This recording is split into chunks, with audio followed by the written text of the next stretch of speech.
Ladies and gentlemen, please remain standing for the procession led by Chief Justice Zondo.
Ladies and gentlemen, will you please remain standing for the procession led by Chief Justice Zondo.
Good morning. Shall we all remain standing for the singing of the national anthem?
Justice of the Republic of South Africa, Chief Justice Raymond Mnyamezeli Zondo, Deputy Chief Justice and Chief Justice Designate Justice Mandisa Maya, Justices of the Constitutional Court, President Mulimela, President of the Supreme Court of Appeal, Justices of the Supreme Court of Appeal, Judges President, Deputy Judges President and Judges, Regional Court Presidents, Chief Magistrates and Senior Magistrates, and all other members of the judiciary present here today, and those following these proceedings online. Honorable Thembi Simelane, Minister of Justice and Constitutional Development, Honorable Andre Snell, Deputy Minister of Justice and Constitutional Development, Honorable Ola Ngola, Chairperson of the Portfolio Committee on Justice and Constitutional Development, and members of the Portfolio Committee, Commissioners of the Judicial Service Commission, members of the Council of the South African Judicial Education Institute, Advocate Shamila Batohi, National Director of Public Prosecutions, members of the Audit and Risk Committee of the Office of the Chief Justice, members of the Legal Fraternity, Ms. Memme Sejosengwe, Secretary General of the Office of the Chief Justice, and all OCJ officials present here today and joining us online, heads of representatives of national departments, state institutions, and members of the National Efficiency Enhancement Committee, members of the media present here today, members of the public who are here and those who are following these proceedings virtually via the various electronic platforms, ladies and gentlemen, I take this opportunity to thank each and every one of you for being here today. We appreciate your attendance.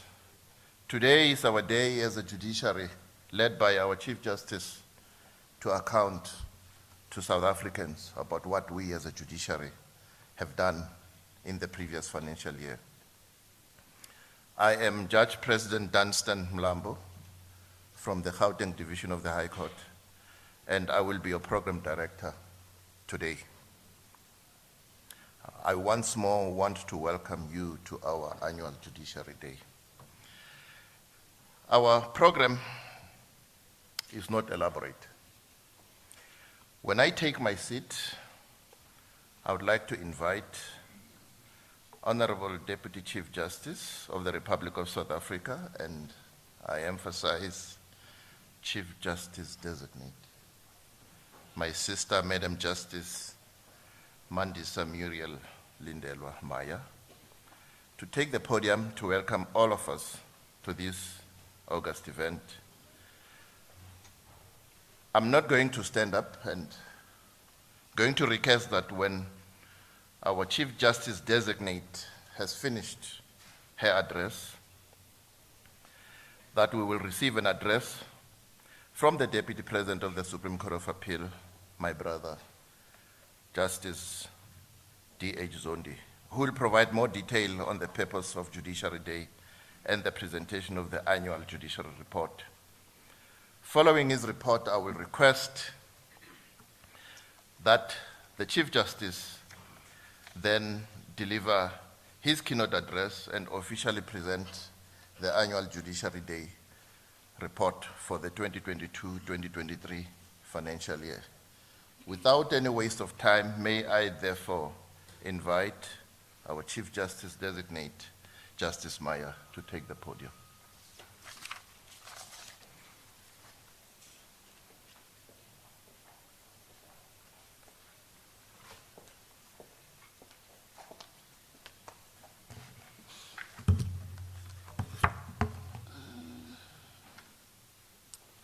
I don't know whether I should remove this mask on, but maybe it's safer that I keep it on so that I don't infect all of you with my flu bug. Thank you, Program Director, and I'm worried that my voice may just give up on me, so I want to conserve it as much as possible. Please allow me to stand on the protocol you've already marked for us. And I will just acknowledge our host, the Chief Justice Raymond Mnyamezeli Zondo, and say, distinguished guests, ladies and gentlemen, good morning. It gives me great pleasure to welcome you on behalf of the South African judiciary to our court on this important occasion in the judiciary's calendar, as it marks the 6th year of presenting to the public itself the Annual Judiciary Report on the judiciary's performance of its functions. We are grateful to all of you for taking your valuable time to join us here today, especially those who have traveled from other provinces to witness the presentation of the Judiciary Annual Report for the year 2022-2023, which will be presented by the Chief Justice shortly, in the judiciary's bid to be transparent and accountable for the responsibilities entrusted to it by the Constitution and the law. It is very important to the judiciary that this session is not a monologue, but is also an opportunity for the judiciary stakeholders to engage us on what we claim to have achieved, and creates a platform on which to receive crucial feedback from you, our stakeholders. This two-way engagement allows us to receive important inputs to consider in our future planning in pursuit of a single, transformed, and independent judicial system that guarantees access to justice for all. Your participation shows and ensures your commitment to assisting and protecting the courts to maintain their independence, impartiality, dignity, accessibility, and effectiveness. As the program director has already indicated, the program of the day is not long. When I take my seat, Justice Zondi will address us and I'll outline the purpose of Judiciary Day this day and the presentation of the report itself.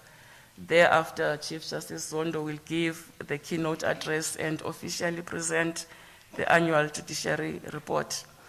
After that presentation, Judge President Musi will take the podium to facilitate and the question and answer session, which I must point out will exclude the media, as its turn will come at the end of the proceedings. We humbly request you to engage us robustly on the report. Once the formal program concludes, the Chief Justice, together with the heads of court, will host a media briefing where members of the media will be given an opportunity to engage them on the report. The communications personnel of the Office of the Chief Justice will direct the media accordingly in this regard. Before I take my seat, there are just two important issues I wish to raise. First, this Judiciary Day is the last one to be hosted by Chief Justice Zondo, as he will be hanging up his robes in a few short weeks, next month actually, for a well-deserved retirement. Please allow me this opportunity to pay tribute to him for devoting his life to the service of our nation. Chief Justice, we thank you for your immense contribution to the jurisprudence and the development of the law of this country.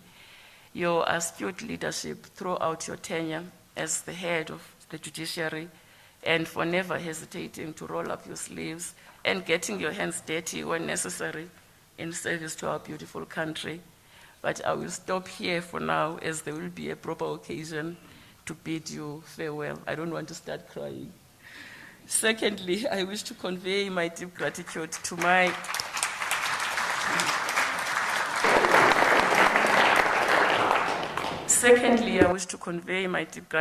my colleagues in the Judicial Accountability Committee, which I chair, and is responsible for the compilation of the Annual Judiciary Report, the Deputy President of the Supreme Court of Appeal, Justice Zondi, Judges President of the Gauteng and Free State Divisions of the High Court, Mlambo, our Program Director, and Musi, Former acting Judge President of the Land Claims Court, Judge Meru, could not be here with us today. Secretary General Sejo Sengwe, our Secretary General Sejo Sengwe, ably represented by Advocate Potgeda and Mr. Jacobs and the OCJ team, and last but not least, the Constitutional Court Director, Ms. Zondo. They spent long hours planning this event and making all the necessary arrangements, and their hard work has made this day possible. In closing, I wish to thank you all once more for honoring our invitation and joining us to participate in this important event. We hope that you will find the proceedings informative and look forward to engaging with you. Thank you.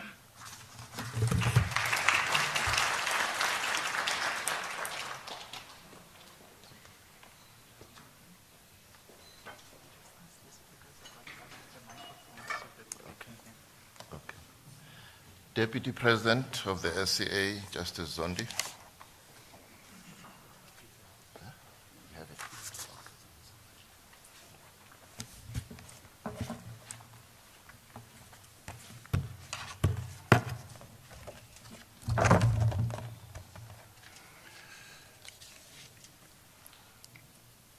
Good morning, everybody. Protocol has been established. I will observe the protocol. But first of all, I would just like to greet my brother, Chief Justice Raymond Zondo, who is our host today, and the Deputy Chief Justice Maya, who is also our host today.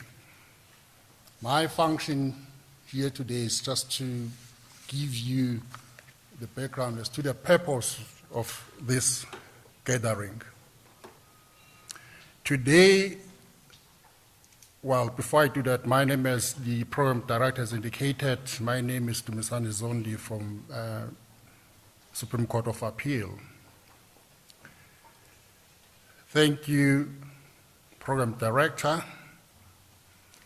Today, the South African Judiciary will present its 5th annual report for the 2022-23 financial year.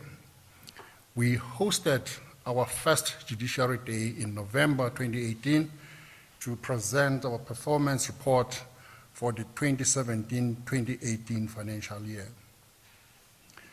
The decision to present an annual judiciary report was guided by the principle that judicial independence is inextricably linked to judicial accountability, thus requiring us to account directly to the nation on the responsibilities we have been entrusted with. The Constitution of the Republic of South Africa provides that the judiciary is independent and subject only to the Constitution and the law. The Constitution further provides that the Chief Justice is the head of the judiciary and exercises responsibility over the establishment and monitoring of the norms and standards for the exercise of judicial functions of all courts. These norms and standards, ladies and gentlemen, seek to enhance access to quality justice for all, affirm the dignity of all users of the court system, and ensure the effective, efficient, and expeditious adjudication and resolution of all disputes through the courts where applicable. Ladies and gentlemen, in keeping with the constitutional principles of accountability and transparency, this annual judiciary report provides the public with information on the performance of the judicial function by the judiciary in order to ensure transparency and underscore the judiciary's commitment to account to the public. The purpose of the Judiciary Day and the annual judicial report, therefore, is to explain to the nation how we have served them in the recent past what challenges we confront and how we seek to address them, barring those that are incapable of being resolved only by the judiciary without meaningful intervention by other arms of the state or the cooperation of other institutions within the broader judicial system.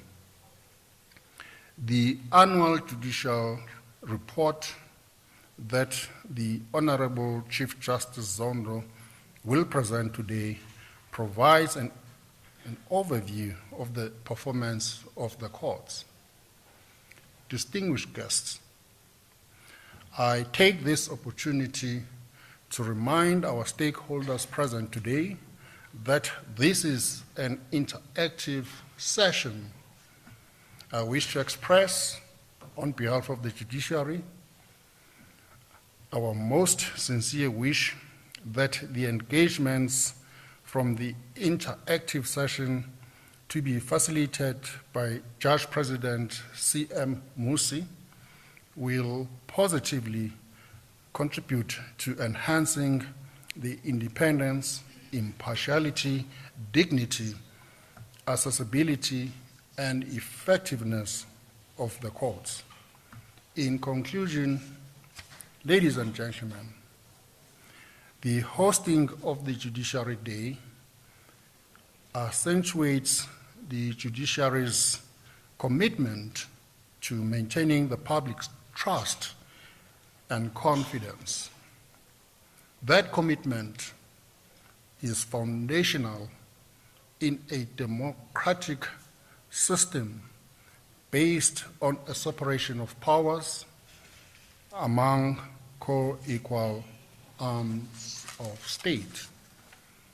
We trust that our 2022-23 Annual Judiciary Report will be well received by the South African public. Thank you for listening.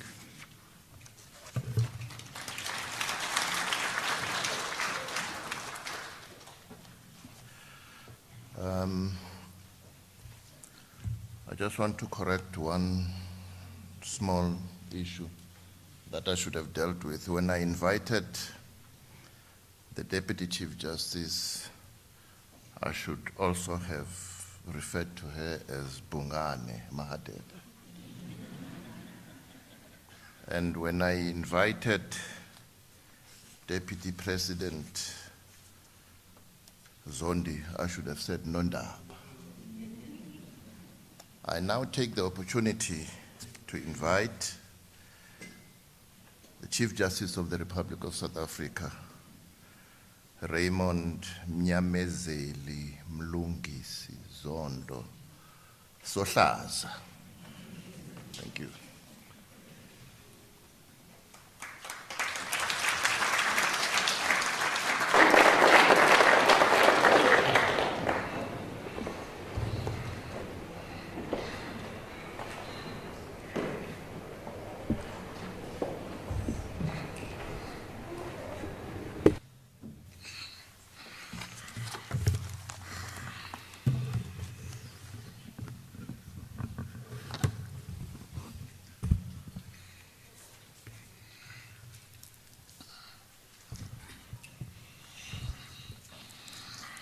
Thank you very much, Program Director, Judge President Dunstan Mlambo, and I'm going to retaliate and say Mapisa.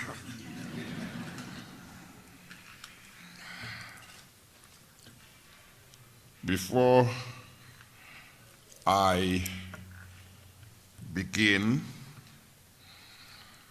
I think I should highlight, even before I begin my address, the fact that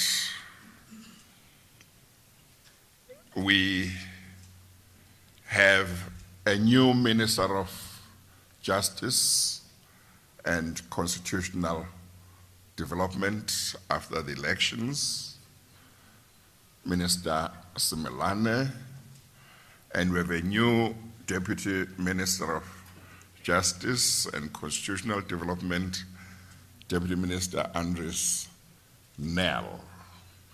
And I thought that I must just particularly welcome them before we go further.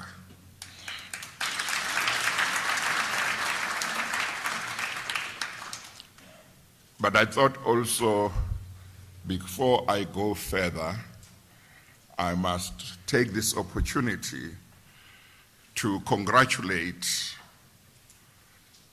Justice Mandisa Maya, our Deputy Chief Justice, on her appointment as Chief Justice of the Republic of South Africa with effect from 1 September 2024.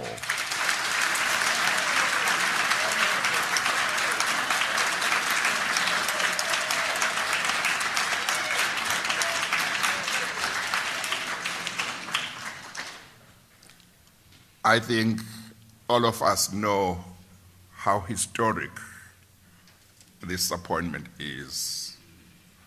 And I thought that before I start, I should express my congratulations and also express my appreciation for the support that she has given me over the past 2 years since her appointment as Deputy Chief Justice.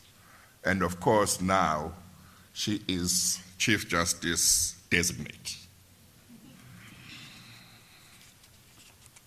Chief Justice Designate, Justice Mandisa Maya, Justices of the Constitutional Court, President of the Supreme Court of Appeal, Justice Molemela, and all Justices of the Supreme Court of Appeal, Judges President, Deputy Judges President and Judges, Regional Court President, Chief Magistrates and Senior Magistrates present, and all other members of the judiciary present here today, and all those who are following these proceedings online.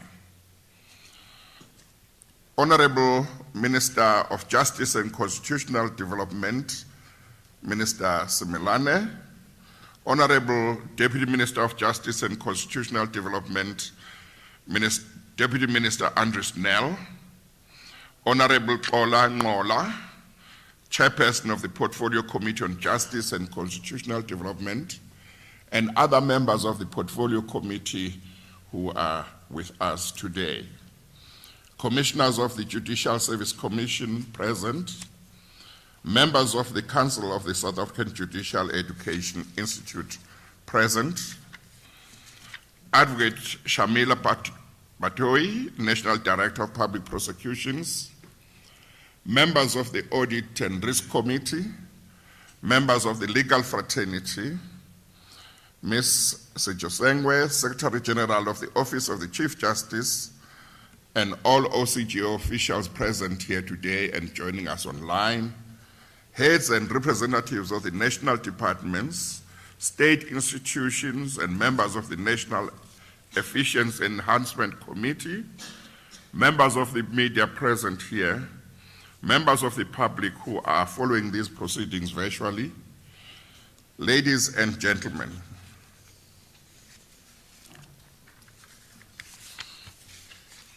it gives me great pleasure, and I regard it as a special honor and privilege to stand before you today in order to present the judiciary's annual report in respect of the year 2022 to 2023. Judiciary Day is an important annual occasion on the calendar of the South African judiciary. It is on Judiciary Day that through the Chief Justice as the head of the judiciary of South Africa accounts to the people of South Africa for the performance of their functions. Section 55(2)(a) and (b) of the Constitution places an obligation on the National Assembly to provide for mechanisms to ensure that all executive organs of state in the national sphere of government are accountable to it and to maintain oversight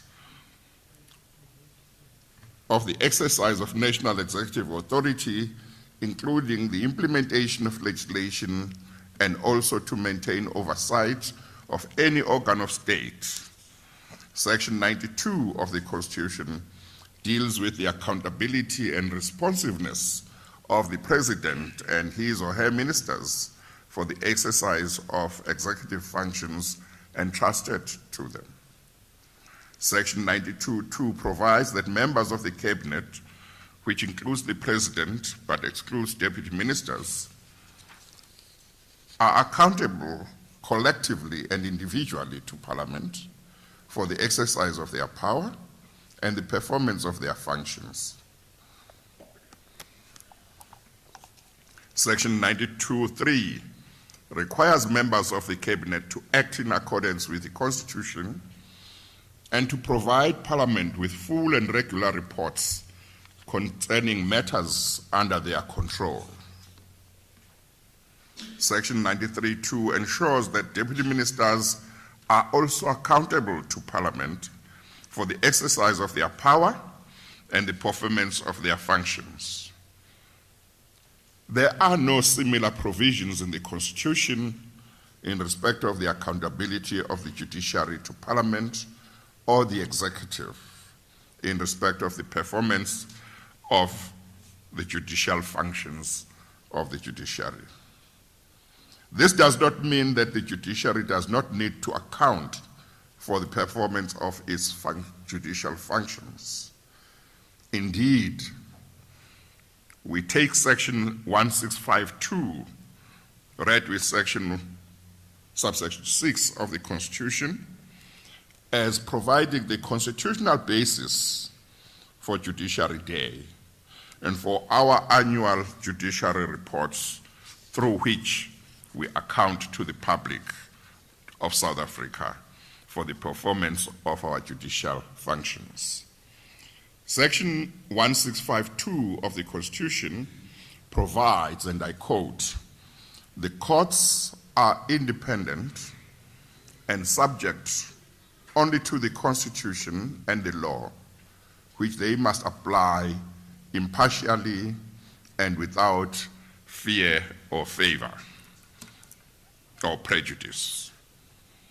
Section 1656 of the Constitution places upon the Chief Justice, as the head of the judiciary, the responsibility for the establishment and monitoring of norms and standards for the exercise of the judicial functions of all courts. In respect of the superior courts, the Chief Justice exercises this responsibility with the assistance and support of the heads of court, which are the President of the Supreme Court of Appeal and the Judges President of the various provincial divisions of the High Court and of the specialist superior courts. In respect of the lower courts, the Chief Justice exercises this responsibility with the assistance and support of the Judges President of the various provinces, the regional court presidents, the chief magistrates, and other members of the leadership of the regional and district courts. Therefore, the holding of Judiciary Day and the presentation of the 6th Annual Judiciary Report are the results of collaboration and cooperation among various structures within the judiciary and the support from the leadership of the Office of the Chief Justice and other officials at the OCJ. The holding of annual judiciary days and the release to the public of annual judiciary reports constitutes irrefutable evidence that the judiciary unequivocally and unconditionally embraces the notion that it must account for the exercise of its judicial functions.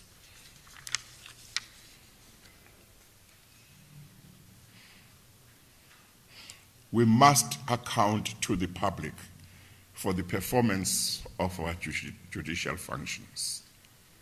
After all, the positions that we hold as members of the judiciary, we hold because the public adopted a constitution which makes provision for us to hold these positions.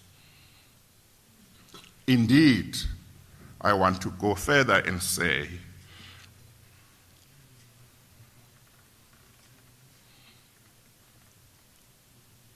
the public is central to our constitutional democracy. I remember that in 2017, when I was interviewed for the position of Deputy Chief Justice, one of the commissioners of the JSC asked me the question, what is the significance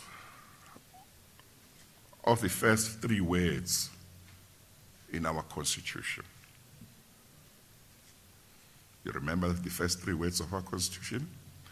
Everybody? We, the people. The first three words of our Constitution are we, the people. So he asked me what the significance was of those three words.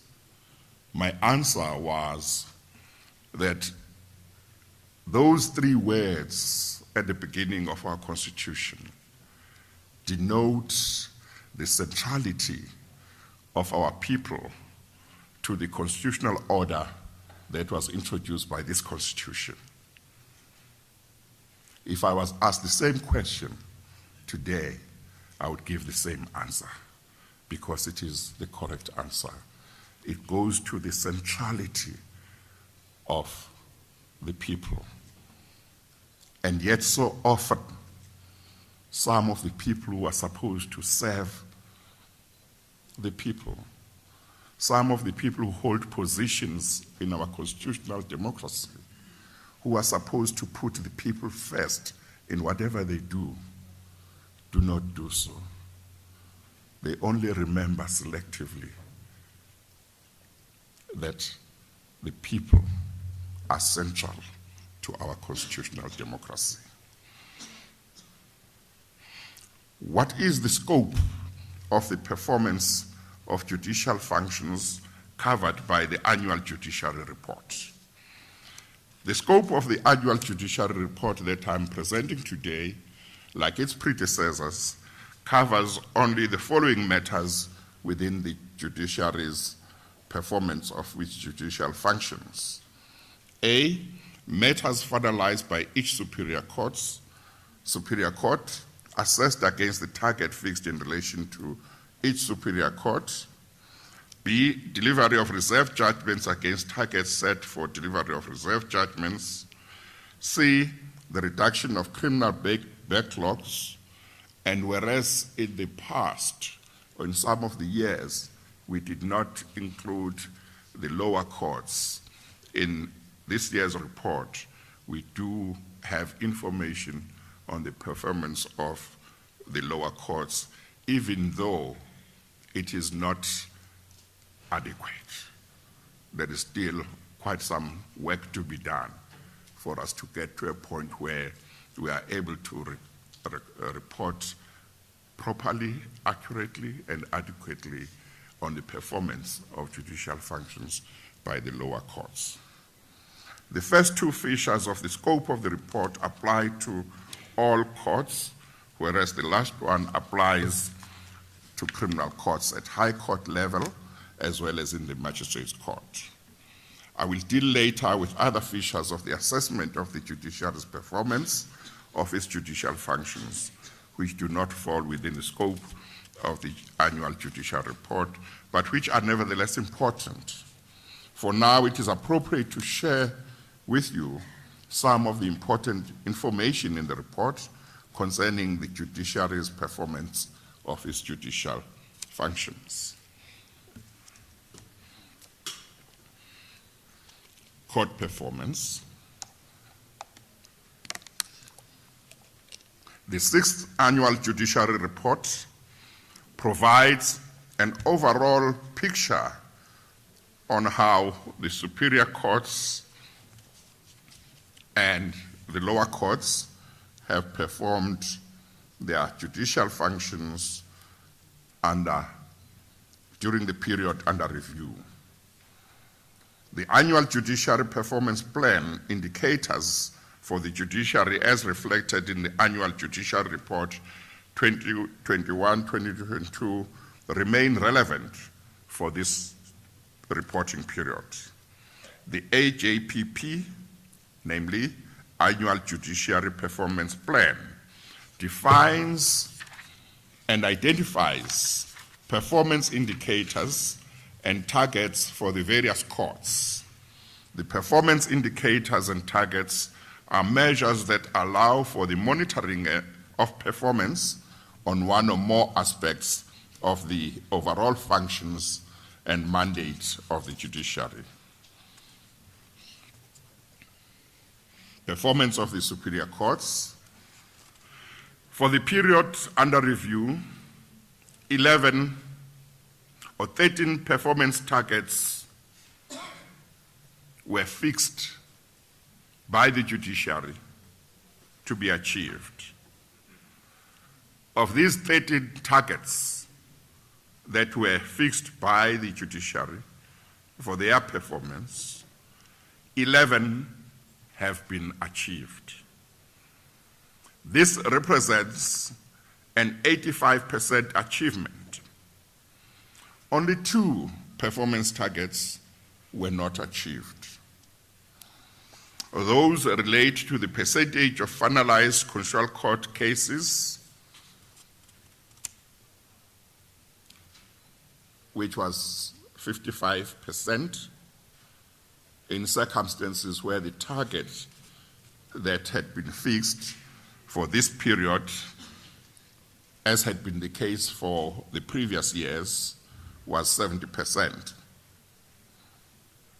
And the percentage to which criminal case backlogs was reduced. The target that the judiciary had fixed for all superior courts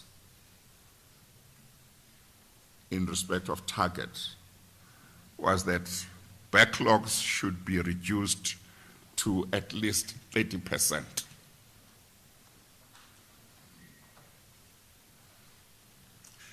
Taking all the superior courts, we were not able to achieve that target. We were only able to reduce backlog up to the average of 47%, which means that this will have to be work in progress, and hopefully in the next annual report, we will perform better.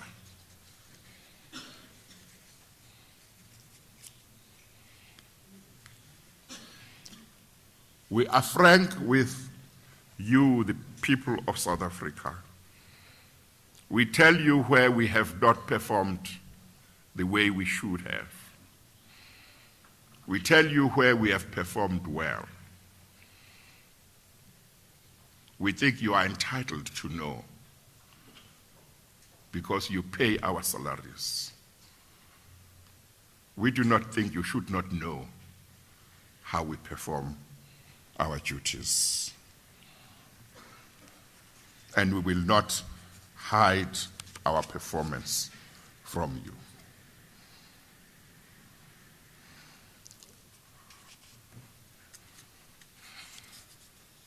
All the superior courts fixed targets for matters that they would finalize during the period under review. That is the 2022-2023 financial year. That means the period 1 April 2022 to 31 March 2023. The targets that the superior courts fixed for themselves and what they achieved or failed to achieve are reflected as follows in respect of all the superior courts.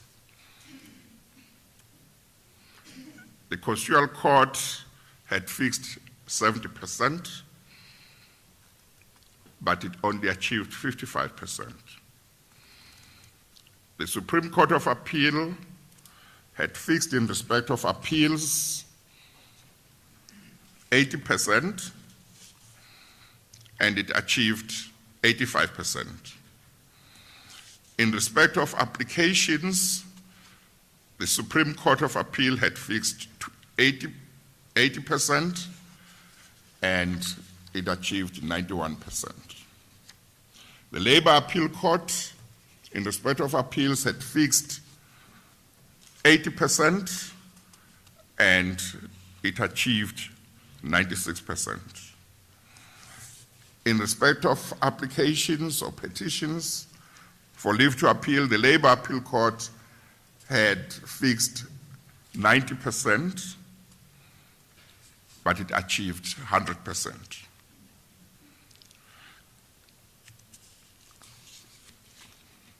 In respect of criminal matters finalized in all divisions of the High Court, the High Courts had fixed 75%, and they achieved 83%. In respect of civil matters finalized in all divisions of the High Court, the divisions of the High Court had fixed 64%, but they achieved 85%. In respect of matters in the Labor Court had fixed 58% as their target, and they achieved 58%.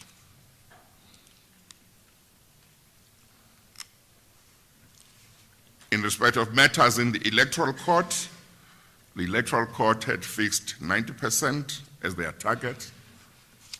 They achieved 100%. In respect of matters finalized by the Competition Appeal Court,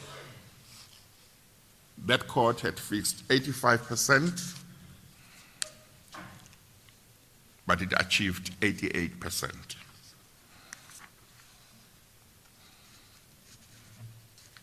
The Land Claims Court had fixed 60% as their target. They achieved 72%. It will be seen from this that the overwhelming majority of the superior courts performed excellently. They either reached their targets or exceeded their targets. It will also be noted that although the courts fixed their own targets, generally speaking, they fixed very high targets for themselves. Quite often, it was 70% and above, and they mostly achieved the targets and, in a number of cases, exceeded them. The Constitutional Court did not achieve its target of 70%, but went up to 55%.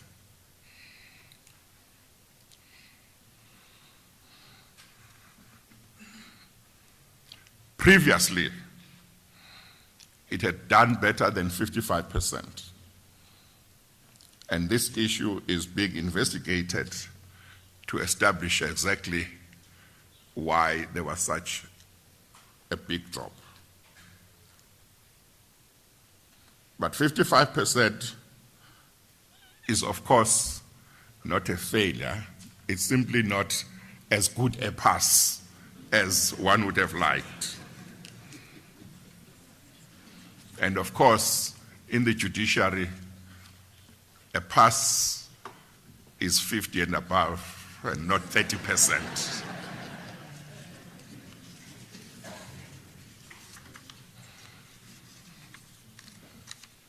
But of course, I may as well take this opportunity to remind everybody that the public is aware of the challenges that the Constitutional Court is facing, because the public continues to be informed of those challenges. The public will be aware that recently the Constitutional Court took the position that in order for it to properly discharge its obligations and perform in an acceptable way, it will be necessary for an amendment to be made to the Constitution so that it is able to dispose of a number of matters without every justice having to take part in every case. Because at the moment, the constitutional requirement that the justices of the Constitutional Court should sit and bank means that if there are 300 new applications that come in, every justice serving at the court at the time should take part in deciding all those 300 cases. Whereas if 300 new applications or petitions arrive at the Supreme Court of Appeal,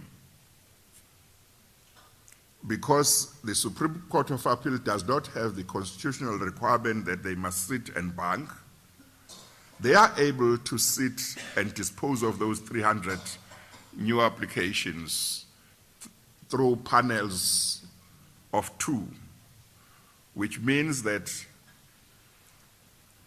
12 panels or so are able to dispose of 300 new applications and share that responsibility among themselves, with the result that one justice will have sat in only a certain number of matters, whereas if those matters are dealt with in the Constitutional Court, every one of the 11 justices of the Constitutional Court has to be involved in those 300 matters, except where there's one reason or another, acceptable reason for them not to participate. So if the Constitutional Court is able, after a constitutional amendment has been made, to sit in panels in terms of disposing of applications, that will make a big difference. That does not necessarily mean that in terms of matters that get heard as appeals, the Constitutional Court would sit in panels. As things stand, we in the Constitutional Court take the view that as far as matters that would be heard are concerned, those matters would still be heard by the full panel. But a lot of other matters, applications would be disposed of without every justice of the Constitutional Court having to be involved. Of course, also, the public will be aware that we addressed the issue of resources in the Constitutional Court, and we have proposed to the executive that experienced lawyers be employed who would provide support to the justices of the Constitutional Court and therefore make their load lighter. We are going to wait to hear from the executive whether they go along with the idea of a constitutional amendment as well as giving us more resources. We have looked at many apex courts internationally and found that a lot of them get assistance from experienced lawyers in order for the justices of the apex courts to perform their duties properly.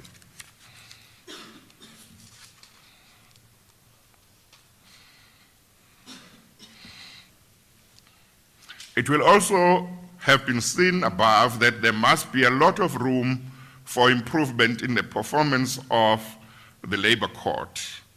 It set for itself a low target of 58% and achieved it. It needs more posts for judges in order to cope with its workload. Indeed, it's been a few years that the labor court has approached the executive to ask for more posts of judges to be created, to ask for more courtrooms so that more cases can be done. I have been involved in that. That has not been coming as quickly as it should have. There is nothing judges can do if there are not enough judges and if there are not enough courtrooms. And in order for judges to have that, they depend on the executive. As I say, this is a matter which has been discussed with the executive, and they are the ones who must make decisions concerning the creation of more posts for judges.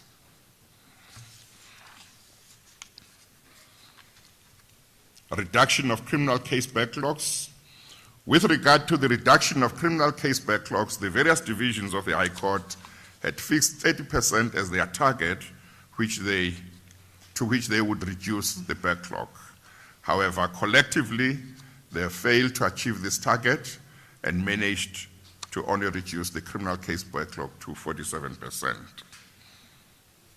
Here, they did not do well. On reserve judgments, as far as reserve judgments are concerned, collectively, the superior courts had fixed 70% as their target for the handing down of judgments that have been reserved during the period under review.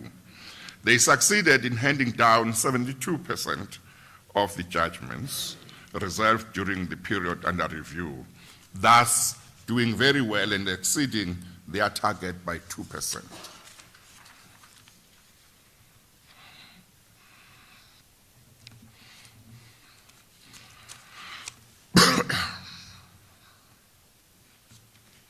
During the period under review, the Supreme Court of Appeal completed 204 appeals out of a total of 239 appeals. This was 85% of the appeals. The SCA achieved 5% more than the target of 80% it had set for itself. The Supreme Court of Appeal finalized 1,266 applications or petitions out of a total caseload of 1,387 applications or petitions.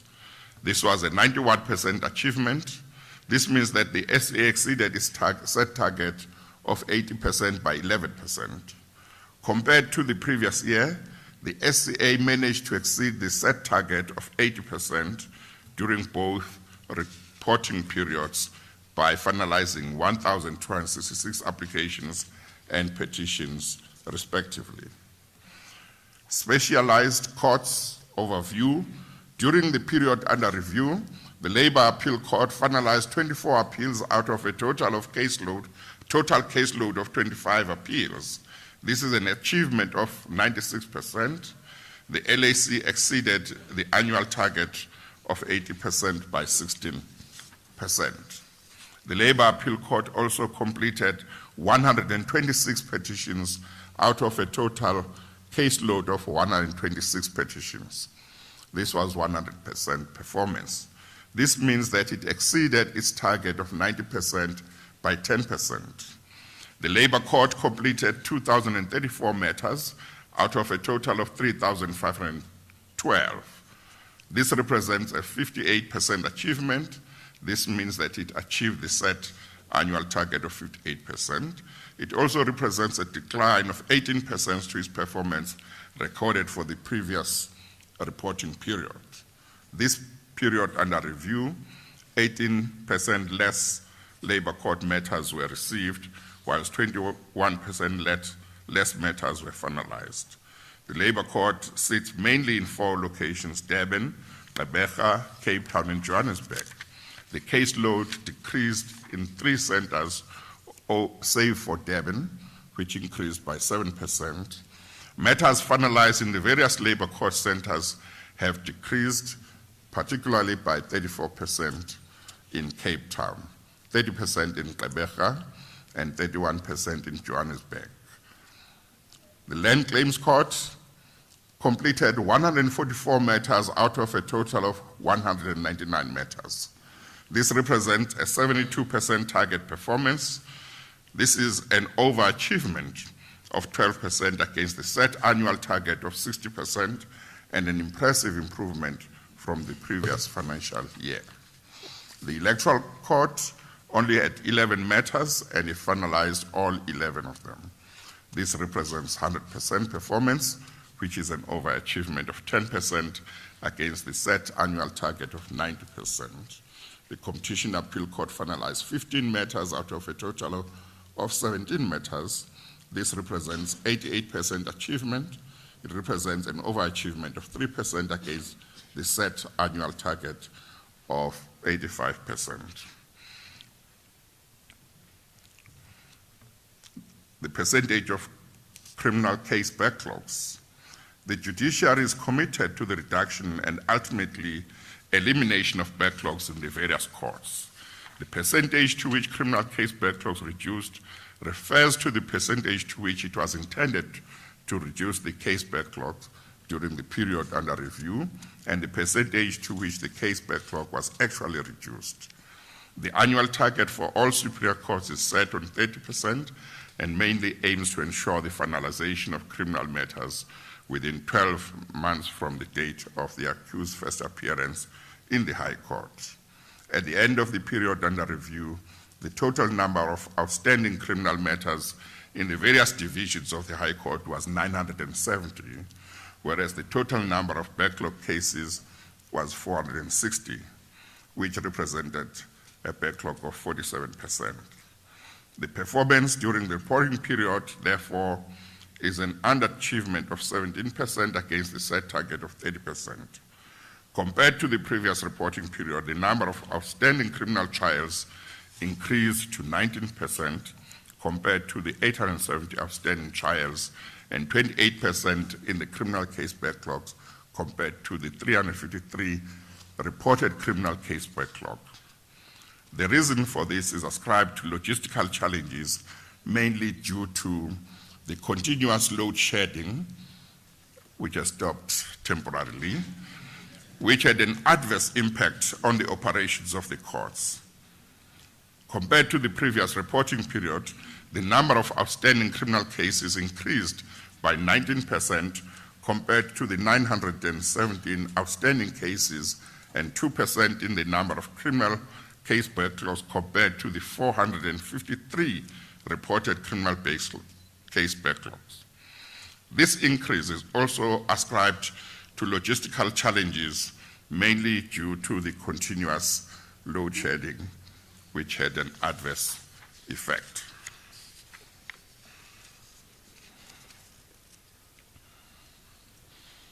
It should be noted that in order to successfully attain the indicator on backlogs, the percentage of backlogs should be less than the annual target of 30%.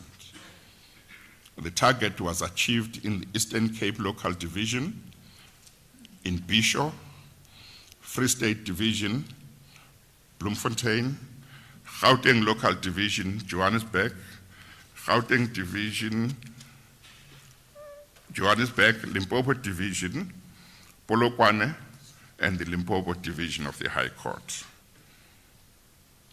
During the period under review, the various divisions of the High Court managed to finalize 9,715 criminal matters out of a total of 11,765 criminal matters, which represents 83%. The annual target of 75% was exceeded by 8%. Compared to the previous reporting period, a marginal increase of 6% is noted in the total number of criminal matters, 11,765, compared to the 11,098 reported during the previous year, whilst a decrease of 1% is noted in the total number of criminal matters finalized. From the above national overview, it is evident that the majority of the divisions of the High Court managed to achieve the set annual target of 75%, with the exception of the Eastern Cape Local Division, Mthatha, Eastern Cape Local Division, Gqeberha, Gauteng Division, Pretoria, Gauteng Local Division, Johannesburg, Gauteng Division, KwaZulu-Natal Local Division, Durban, Limpopo Local Division, Thohoyandou, Mpumalanga Division, Mbombela, Mpumalanga Local Division, Middelburg, Mpumalanga Division, Middelburg, and Northern Cape Division in Kimberley. The reason for this underperformance is ascribed again to logistical challenges and load shedding. The highest percentage was achieved by the Free State Division, Bloemfontein, 94%, and the Limpopo Division, Polokwane, 94%, followed by the Western Cape Division, Cape Town, 92%. The Gauteng Division achieved 57% performance, which represents 18% below the target of 75%, and can mainly be ascribed to the complex nature of the cases that the courts have to deal with, coupled with the multiple accused persons involved in many of the cases.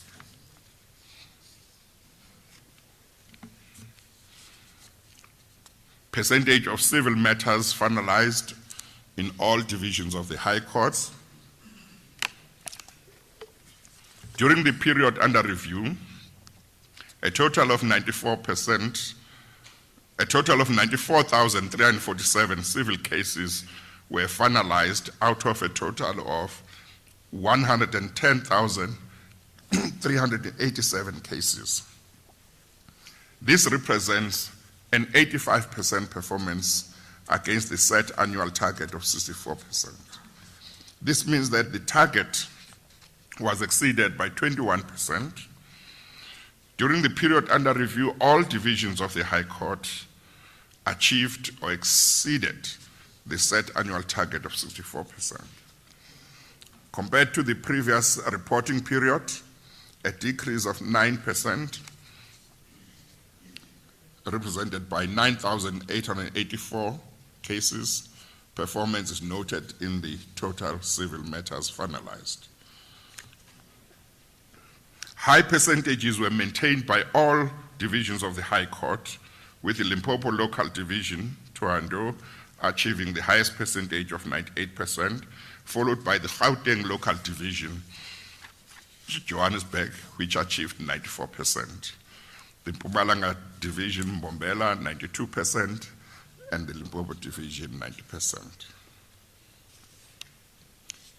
Reserve judgments. During the period under review, a total of 3,853 reserve judgments was delivered within 3 months from the date on which they were reserved. This was out of a total of 5,368 judgments delivered, which represents an achievement of 72%. The target of 70% was therefore exceeded by 2%. Compared to the previous year, the total number of reserve judgments delivered decreased by 3%, while the number of reserve judgments delivered within 3 months also decreased by 3%. The highest percentage in delivery of reserve judgments within 3 months is recorded in the Limpopo Division of the High Court, Polokwane, while the Constitutional Court achieved 18% in the delivery of reserved judgments within 3 months. As I've explained in the public before, the Constitutional Court delivers some of its judgments within 3 months and others after that. Indeed, it delivers some of its judgment after 6 months and sometimes even 8 months. This performance on the part of the Constitutional Court, I've said before, needs to be considered in the context of the manner in which the Constitutional Court operates. As I said last year, on this occasion again, when 11 judges sit to decide one matter, it's not going to be as easy as when one judge decides that matter. It's not going to be as easy as when 3 judges decide that matter. And indeed, it's not going to be as easy as when 5 judges decide that matter. Because all of them must apply their mind and take a view. And all 11 must take a view. And also, they mustn't rush to giving judgments, because that might lead to a situation where there are too many dissenting judgments. They need to continue to try and persuade one another with a view that when the discussions are completed, they are able, if possible, to produce one unanimous judgment, or if there are 2, there's a dissenting judgment, at least 2 or 3. But once they start producing 5 judgments in a matter, it becomes a difficulty. So there is an obligation on all the justices of the Constitutional Court, when they consider a matter and there are different views, to spend some time to try and find each other before judgment can be handed down. And when there are dissenting judgments, to try and see where the opinions differ and what it is that can be cut out. So it does take some time, but the support that we have said needs to be given in terms of human resources will go a long way, as well as the panels that we suggest should be allowed in terms of the Constitution.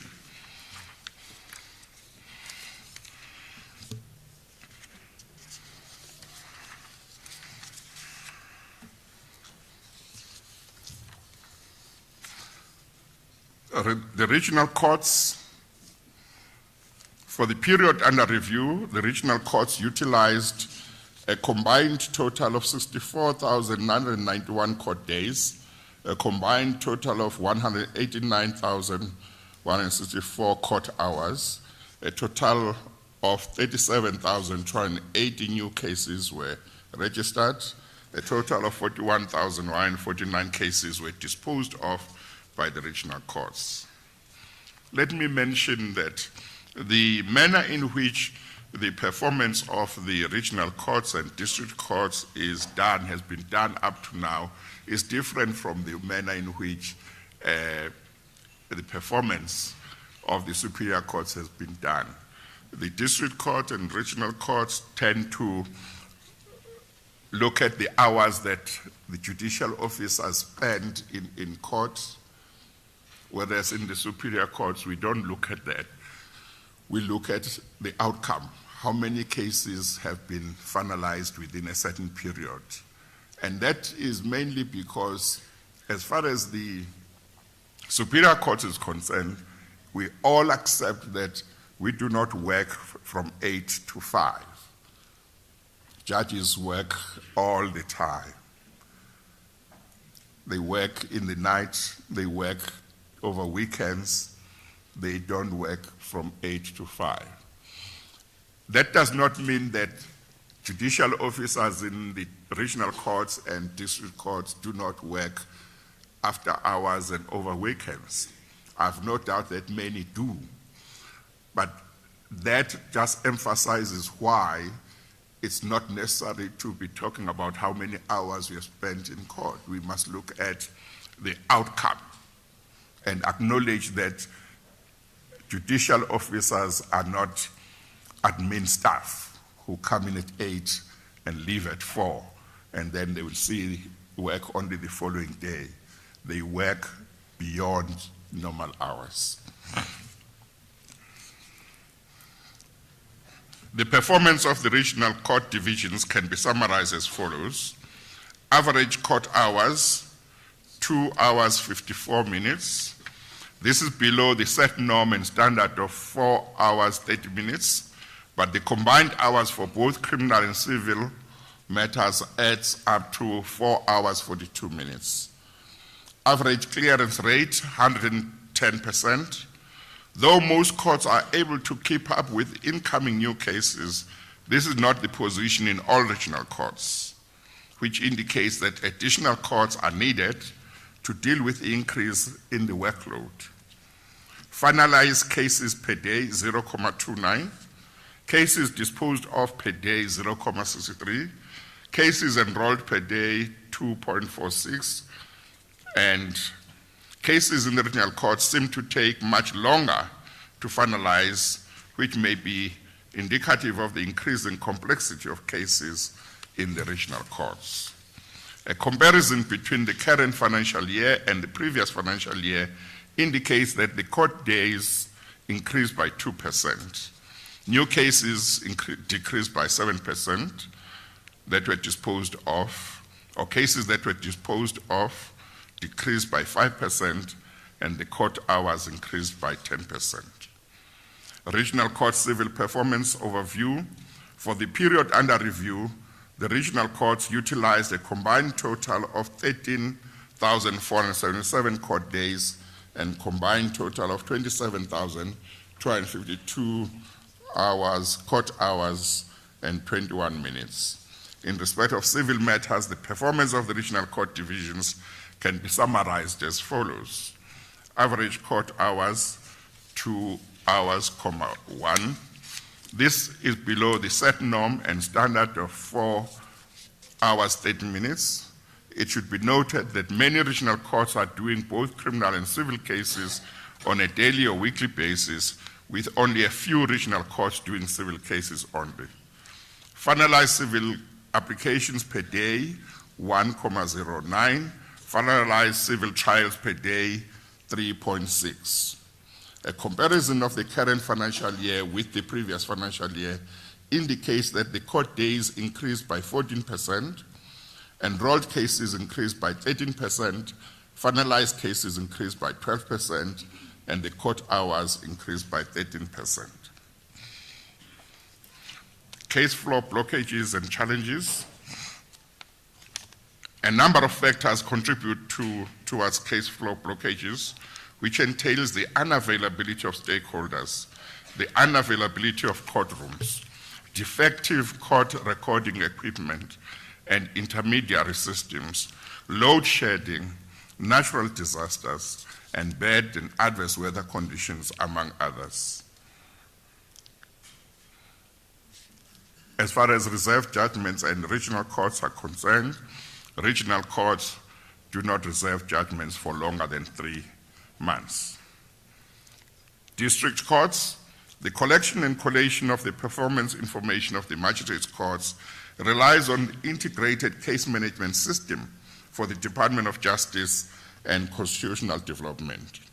On 15 August 2023, the heads of the administrative regions of the district courts resolved that as a result, inter alia of the ongoing challenges in the Department of Justice and Constitutional Development, the statistical information for criminal matters would be extracted from the magistrate's monthly judicial return submission. It highlighted that this statistical information is not a proper reflection of the judicial performance indicators for district courts based on the norms and standards. The Department of Justice and Constitutional Development disclaimed the data provided for domestic violence and harassment applications, as well as children's courts matters in their report dated 17 August 2023. They cite a variety of challenges which have given rise to the total number of cases and applications not being captured on the system, and that relates to the incompleteness of the statistics provided. The performance information in relation to child justice, preliminary inquiries, and maintenance matters is released as the completeness of the data is within the purview of the departmental annual performance plan. Indicators and readiness for audit by the Auditor General is established. The department received an unqualified audit and a performance of 80% for the 2022-2023 performance cycle. Average criminal cases finalized, 55%, that's in the district courts. Average child justice preliminary inquiries finalized within 30 days, 84%. Average percentage of maintenance matters finalized within a 90-day period, 89%.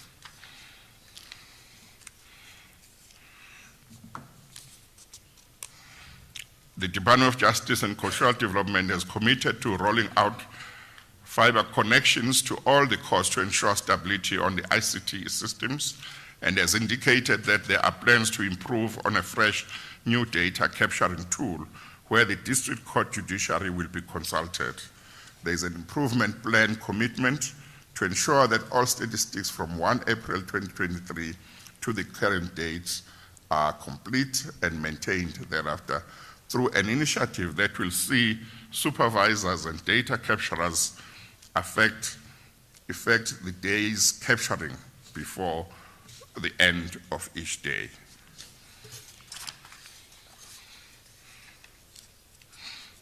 The high dependency on stakeholders within court environment has a negative impact on efficient case flow management. The respective district efficiency and enhancement committees and their provincial efficiency enhancement committees are the case flow structures that strive to improve stakeholder relations to address the blockages in the system to enhance court efficiency. And SAJ, in the period under review, the South African Judicial Education Institute conducted 136 courses, exceeding the planned target of 110. This success is attributed mainly to the technological innovation in virtual platforms.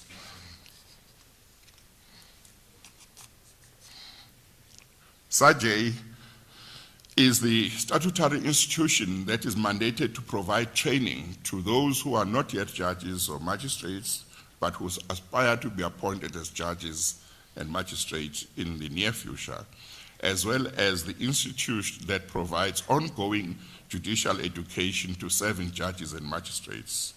When this institution was conceptualized many years ago, it was envisaged that, as in a number of other countries, it should be led by a judge. But attempts to get it to be led by a judge at that time met with various challenges, which caused a considerable delay in SAJ beginning to operate. Ultimately, it was decided that it should, for the time being, be led by an administrator who would not be a judge, while attempts were made to resolve the challenges that at that stage stood in the way of the appointment of a judge as the head of the institute. Recently, the contract of the director or CEO of SAJ was due to expire, and this gave rise to the council revisiting the issue of this institute being led by a judge, because that idea had not been abandoned. What had happened was simply that the council and the leadership of the judiciary had been realistic. It had decided to be realistic in order to ensure that SAJ would start carrying out its mandate, and decided that the SAJ would in the meantime be run by an administrator. The revival of the topic of a judge as the head of the institute met with approval by members of SAJ Council recently. And an amendment to the SAJ Act was drafted by the Department of Justice and Constitutional Development, which would ensure that the institute was led by a judge. but that there would be an administrative head to be responsible for PFMA issues and other administrative matters that would not normally be appropriate to be handled by a judge. In this regard, I wish to express my and the SAJA Council's gratitude and appreciation for the determination, passion, and energy displayed by the former Deputy Minister of Justice and Constitutional Development, Mr. John Jeffrey, in pursuing the amendment to the SAJA Act to accommodate the idea that the head of the institute should be a judge. I have no doubt that the new Minister and Deputy Minister of Justice and Constitutional Development will work with the SAJA Council and the Judiciary in pursuing the passing of the Amendment Act to the SAJA Act. In this regard, I've noted that the new Deputy Minister, Mr. Andrew Snell, is not new to SAJA affairs because previously he served as Deputy Minister of Justice and Constitutional Development and served on the SAJA Council. I have no doubt that his experience of some of the issues that were handled many years ago will be of great assistance to the Council as it tackles the issue of putting finality to the idea that this institute must be headed by a judge. I have no doubt that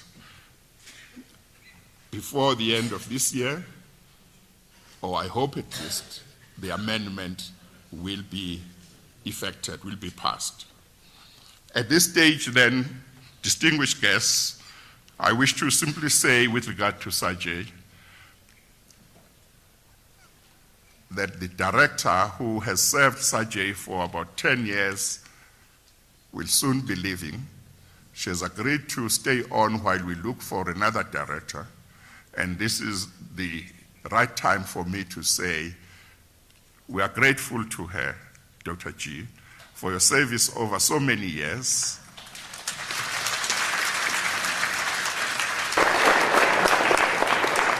For your service over so many years, and for your efforts in putting SAJA where it is. For over the years, it has trained so many judicial officers. I also must thank you for availing yourself to just stay until we have got your successor. But I also take this opportunity to thank the Secretary General of the Office of the Chief Justice for her support and cooperation on matters relating to SAJA as well. For SAJA and OCJ have been working together. Let me, before I conclude, take this opportunity to also thank Jade, the committee led by the Deputy Chief Justice that organized this function. Chief Justice Designate and your team, thank you very much for a job well done. But I also thank the SG and her team, the OCJ team, and there are a number of them here, for the hard work you have put into this project to make sure that today we would have a successful Judiciary Day. Thank you very much. As it was indicated by the Chief Justice Designate, that this is my last Judiciary Day, I want to take this opportunity to thank the Deputy Chief Justice, to thank all my colleagues on the Constitutional Court for their support and for their cooperation. I also want to take this opportunity to thank all the heads of court for their support, for their cooperation. I want to thank the regional court presidents for their support and cooperation, the chief magistrates and all other judicial officers in the leadership in the lower judiciary for their support during the time that I've been here and on the judiciary days on which I've presented the annual judiciary report. I therefore officially make this annual judiciary report available to the public. Thank you very much.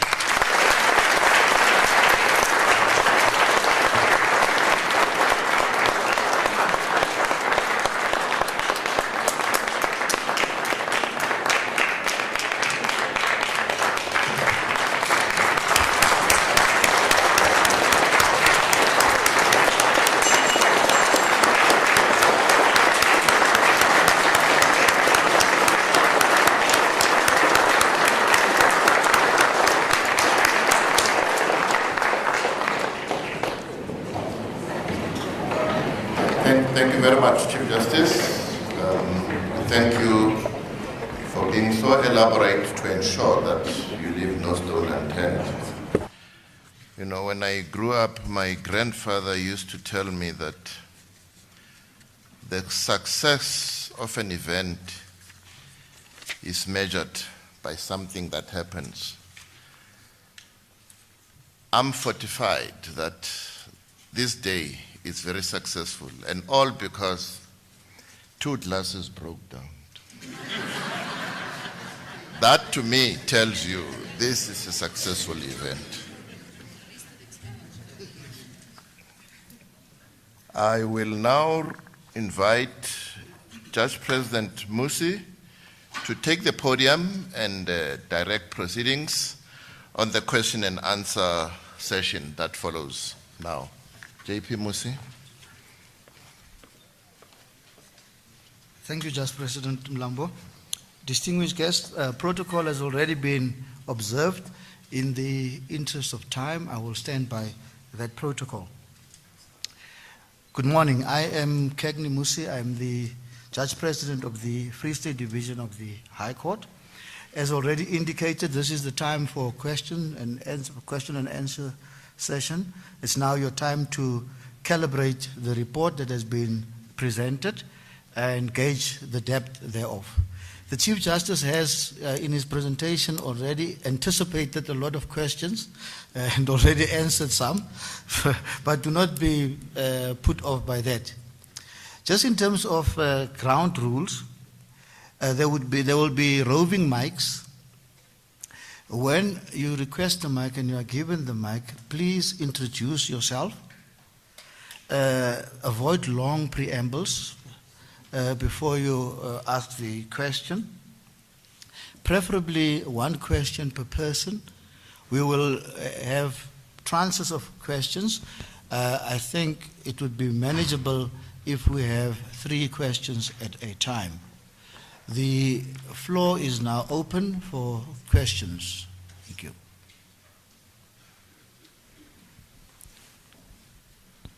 One, 2, there.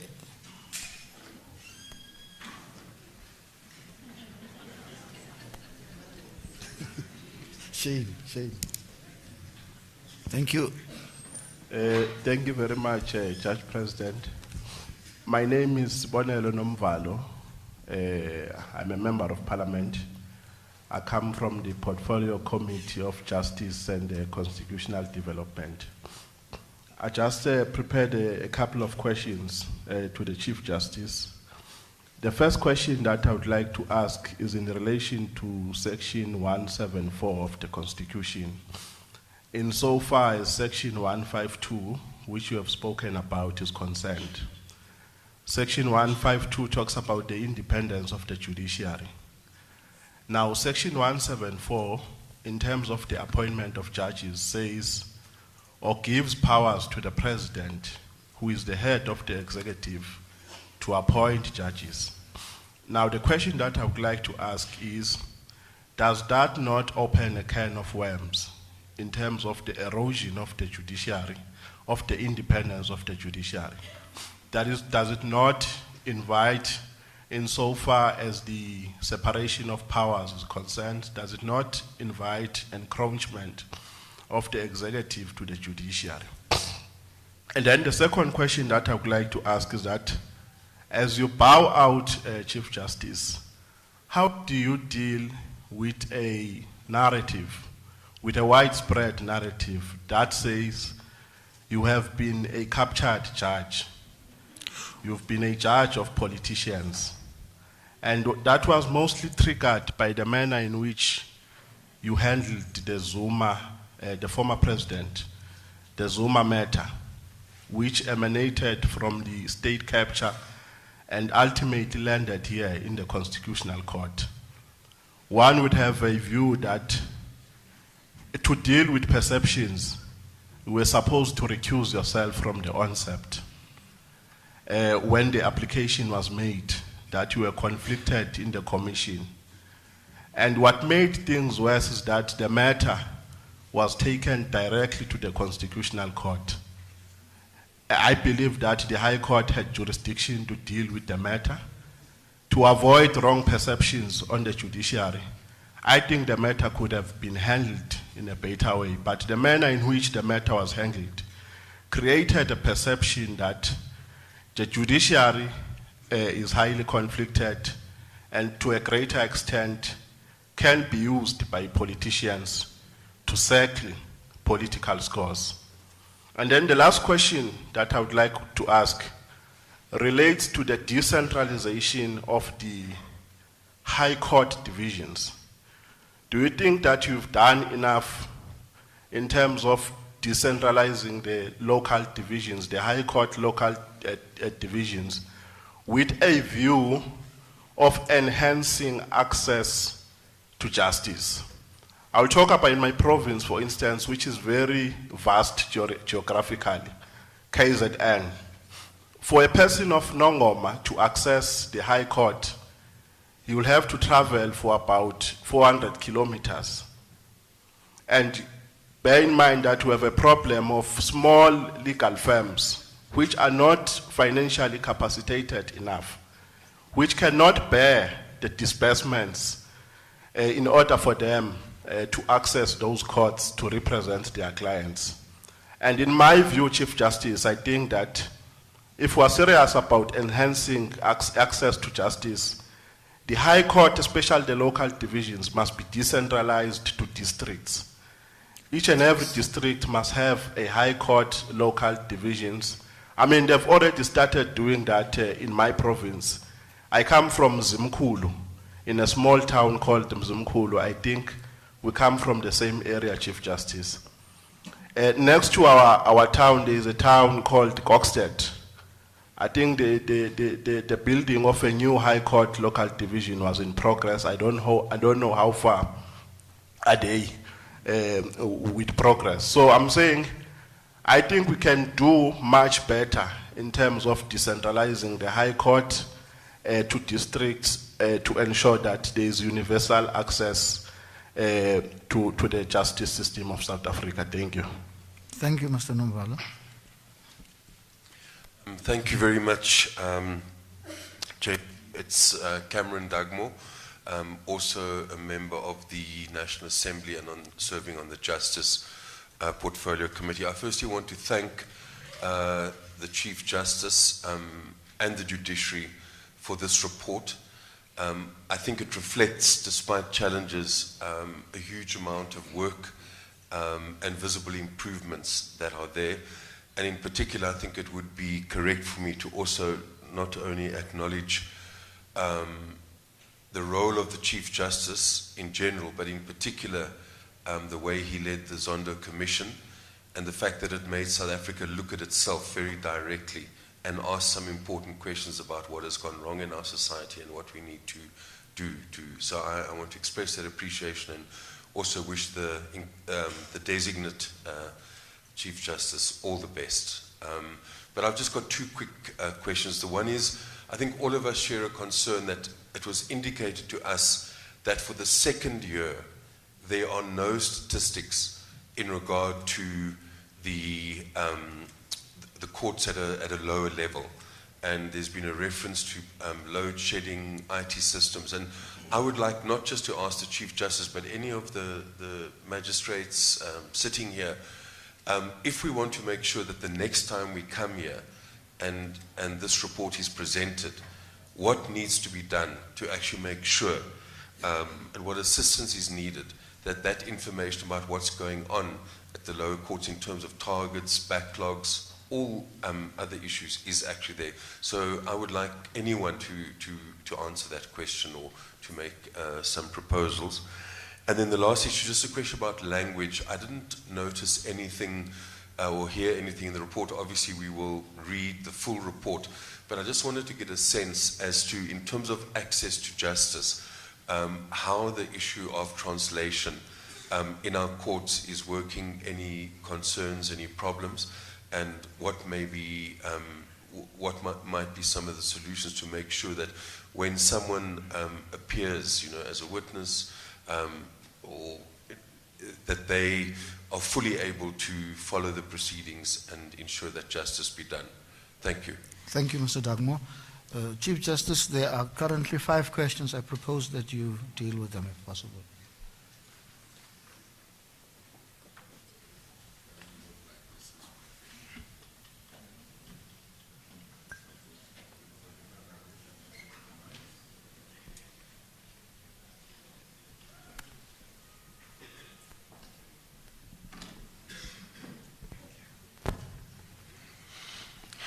Thank you very much, Program Director, Judge Mosi.